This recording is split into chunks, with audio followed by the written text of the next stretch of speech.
It was the early morning hours of January 28, 2026, when the Taiwan Strait suddenly became the most massive underwater graveyard modern naval history had ever seen. Beijing had sent out its absolute pride and joy. 87 cutting-edge warships formed a massive steel wall meant to choke the life out of a sovereign island. They really thought they were the apex predators.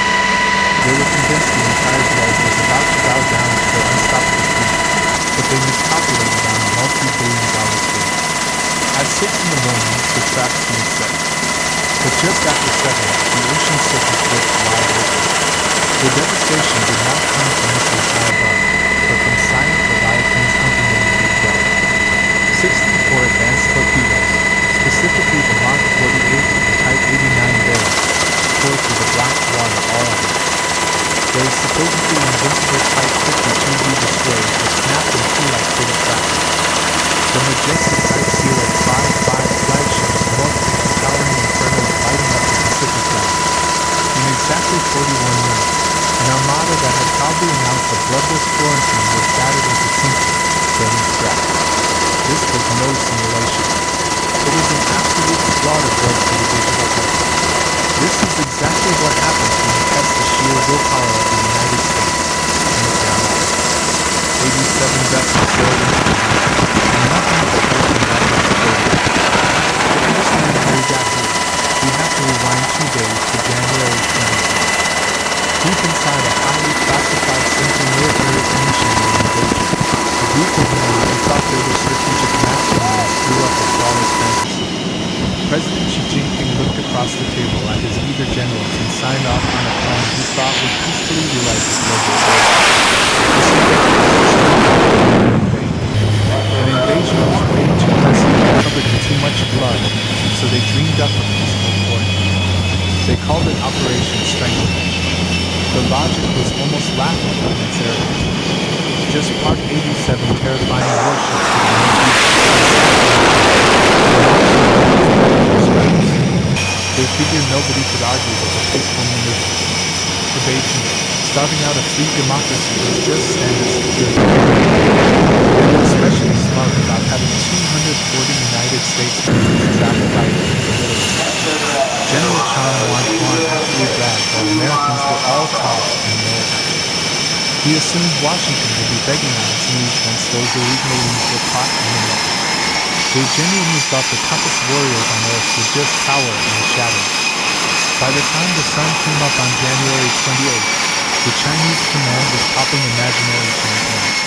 They thought their steel cage was flawless. They had no idea they had just parked their ships in a giant open grave. Their perfect match was built on pure fantasy. They thought they were playing a casual game of chess against a timid rival, but they were actually staring down the barrel of a loaded gun. 6 fatal blind spots steamed their entire operation. First, they assumed those 240 Marines were helpless hostages. Wrong. Captain Jake Morrison and his elite crew were heavily armed, right away. Second, Beijing heard the USS while Chinese generals were cramming themselves in the bed. Their carrier was cutting through the ocean at of 75 combat aircraft that Chinese radar screens simply could not handle. Third, they bet that Japan would cower in the corner.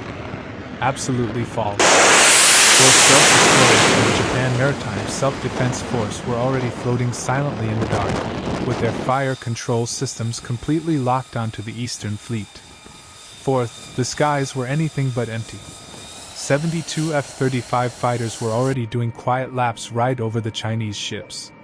They were invisible, lethal, and just waiting for someone to say the word.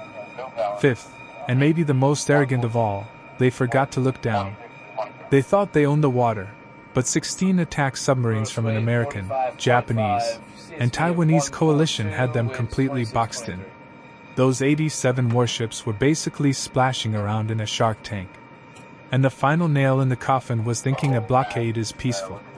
International law and the United States completely disagree. A blockade is war. And America never negotiates with someone holding a gun to its allies. The second a Chinese ship fired a warning shot at a random civilian cargo boat, the game was instantly over. Admiral Samuel Papero out of Pearl Harbor sent one single word to engage. The arrogance of Beijing slammed face first into the crushing reality of American firepower.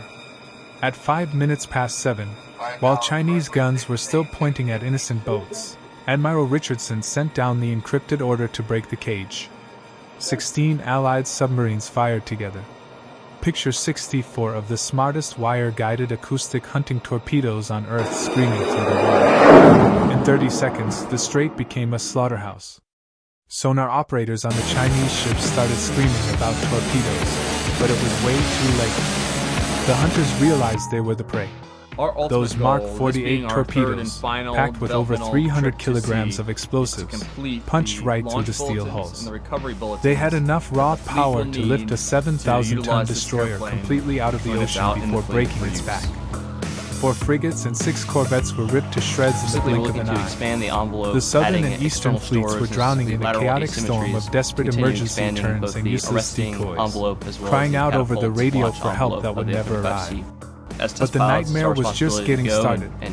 Right around 7, while the ocean swallowed the southern forces, the stubborn northern task force was about to get a taste of invisible death from above. 36 jets from the USS Carl Vinson swept in, led by 20 F-35C Lightning IIs. These aerial ghosts never even had to show their faces. They unleashed a swarm of long-range anti-ship missiles alongside 24 harpoons. These artificial intelligence-driven assassins actually think for themselves and pick out the most valuable targets, while being completely immune to jamming. The radar screens on the Chinese ships were totally blank until 40 intelligent missiles suddenly broke the horizon. The Chinese air defenses, including their prized HQ-9 and HQ-16 systems, screamed to life and tried their best, but the math was impossible. The prized Type 055 supercruisers, which Beijing bragged were the strongest on Earth, took direct hits to their weak spots. 4 of them turned into towering bonfires. 12 ships went straight to the bottom, and the lucky survivors turned their tails and ran in absolute shame. The Northern Fleet vanished from the tactical map in under 15 minutes. Through all of this thick black smoke, Captain Jake Morrison and his Marines were calmly waiting on the beach. 8 MV-22B Ospreys roared off the deck of the USS Carl Vinson and snatched up the men without a single drop of panic. Exactly 41 minutes after the whole thing kicked off, every single Marine was strapped in and heading home safely. The message was crystal clear. You can bring your whole Navy, but you cannot hold a single American soldier against their will. The second those rotors lifted, the ports flew open and cargo ships went right back to business. Beijing wanted to show off its muscle, but instead, it drowned its own global reputation. The final tally is tough to swallow. Out of 87 ships, 29 are resting in the mud. 18 are just floating garbage, and the rest ran for their lives. The Allied forces did not suffer a single scratch. It was a loud, brutal reminder that you should never confuse patience with weakness. They gambled decades of naval progress on a total fantasy and lost everything in less than an hour. Would you like me to walk you through exactly how those 16 Allied submarines slipped completely undetected into the dark water, proving once and for all that when you gamble against the quiet guardians of freedom, the house always wins?